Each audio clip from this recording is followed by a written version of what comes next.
What's up, YouTube? We're back, and today we have the Airship. This is what I thought would be something more similar to the OG colorway, but it's the actual title is white with gun smoke. Some people are saying tech gray, but yeah, early photos. I was thinking OG, and then it's something completely different, but it's cool. I like them, and we're gonna take a quick peek at them first, and then we have some of the original airships from 1984 that we're going to look at in contrast with the specs on these guys.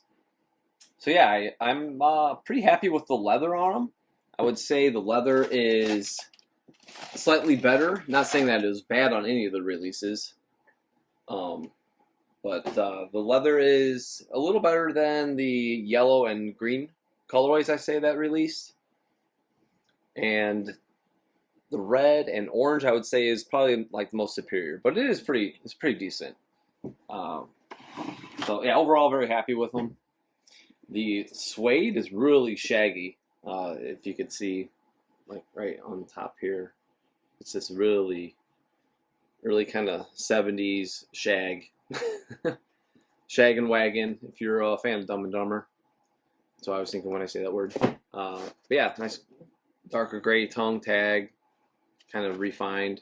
We'll kind of, look at that versus the OG stitching later. Very sherbet-ish.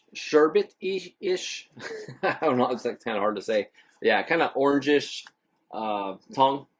The vintage, yeah, it's really. I wish they kind of went with the like they did with the black and white Jordan 1, where it's just kind of the white or just like the little slightly yellowed version. But yeah, still a cool retro. A few things I would have liked to have seen differently, but yeah, overall, pretty satisfied with them. And we're just going to show you guys, they're not exact, obviously. It's not meant to be exact to the OG, but it is a gray, white and gray based colorway, so I would like to just kind of look over the pair with the 84 release, natural gray, and we'll do that next. All right, so here's the front end view, and we have the original Airship on the left and the retro on the right. Like I was saying about the tongue, you can definitely tell it's just kind of more orange sherbet style. And this is, you can see the padding is kind of yellowed. And figure this is even older, so maybe it's even, yellowed a little more over time.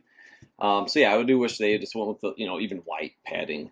Lighter gray tag, looser stitching. You can see it looks really nice, reflective, as I always like to say, on that OG woven stitch tag.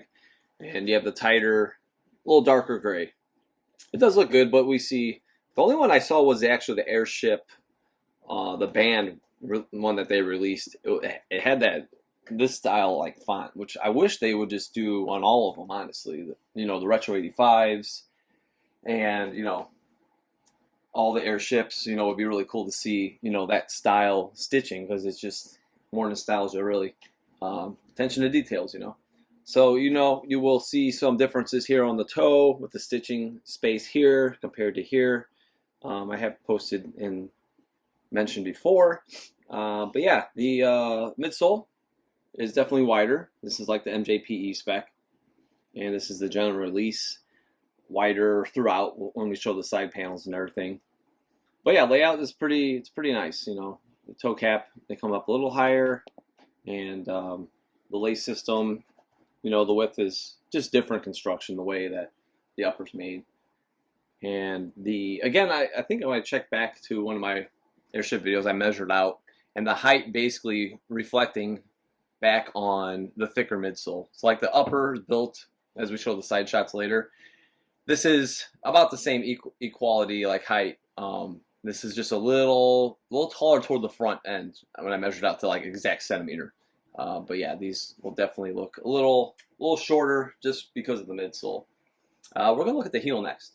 All right, so now we're at the heel view, and the gray, it's a little different color shade, and the swoosh as it comes back is a little more narrow. It's got the sandpaper swoosh, as I like to say, for the natural gray. The OG, the Nike, obviously a little smaller.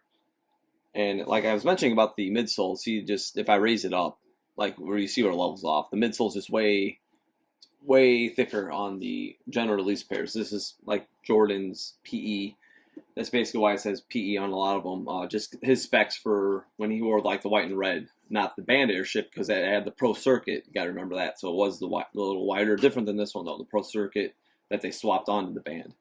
But yeah, that's the difference. The leather, even along like when we're looking at the toe, the thickness is about the same, pretty much.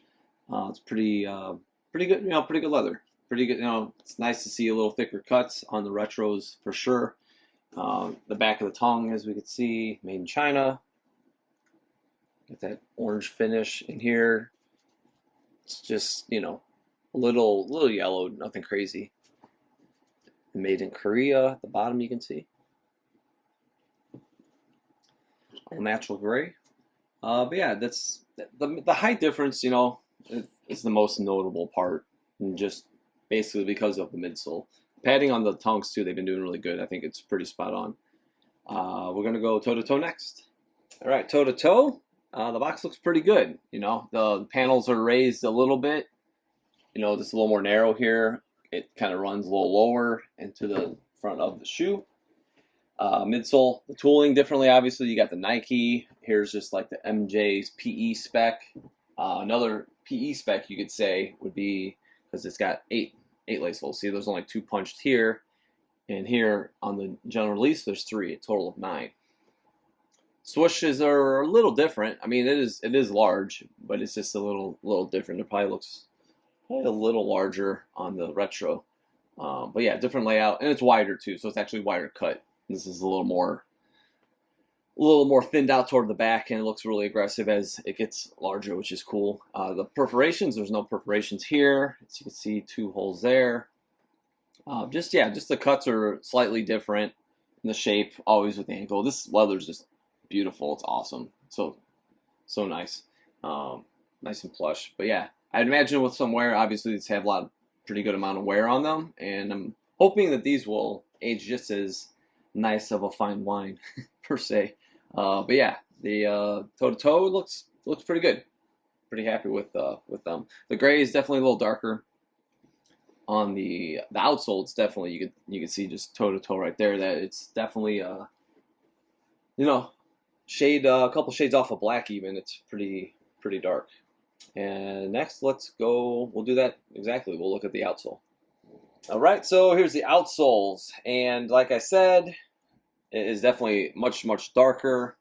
I think it looks kind of cool though. It kind of reminds me of the box. I really like the box. It's just all blacked out, kind of nice sheen to the Nike logo. But yeah, the outsole obviously on the OG Airship is different. It did have stars. These pretty medium wear, so that's all smoothed out. Different layout with the tooling completely. The Nike's a little smaller on this compared to the retro. MJ's PE specs for the white and red pair, basically. And I do want to mention, I did not earlier, forgot, this is a 10.5. This is a size 11. So again, if I even get the heel like ever so close, you can still see that it's definitely a size, probably a half size difference, like from the OG to the retro. As true to size, you could say they're a half size smaller.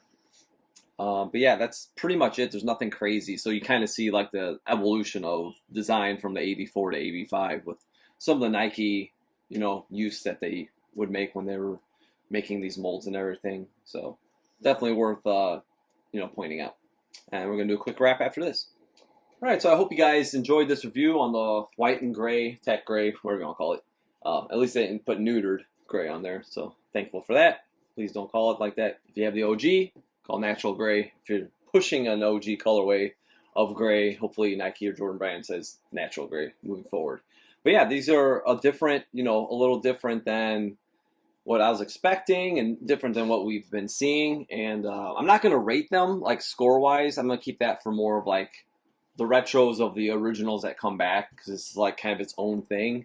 But I definitely, if you love the airships and you like the other ones, they are very, very comfortable. A lot of people even telling me that they think that these are more comfortable than like the retro 85s and stuff, which I'm pretty, I'm pretty close to agreeing with that. I think it's fair to say that these are nice and comfortable. And they do have. So yeah, I was going to talk about the polyurethane insole really quick too. and that does definitely make them more comfortable. And for like even the retro ones, the standard, I think they should be using this, especially for the price point that they're charging everybody. So yeah, this definitely helps with the comfort. I even sometimes I still upgrade to my Dr. Scholl's, but yeah, there's a couple other brands I'm gonna try out for my old man back and everything. But yeah, again, really great retro. It's cool they switch it up even with the gray upper instead of it being white, so you get a little more contrast in there. If you guys like the Jordan 1, if you like the airships in general, just like a simple classic 80s, early 80s Nike silhouette. Like a lot of kids wearing Blazers, these are very affordable still, they're not going crazy. So go out and grab a pair. I definitely recommend them. And they should last a long time too. We got that solid rubber midsole. So yeah, it will last for years and years to come. But yeah, hope you guys enjoyed this little kind of small comparison and recap of this new Airship Retro. So don't forget to subscribe. You can follow me on Instagram at OG or Bust, and we'll see you again.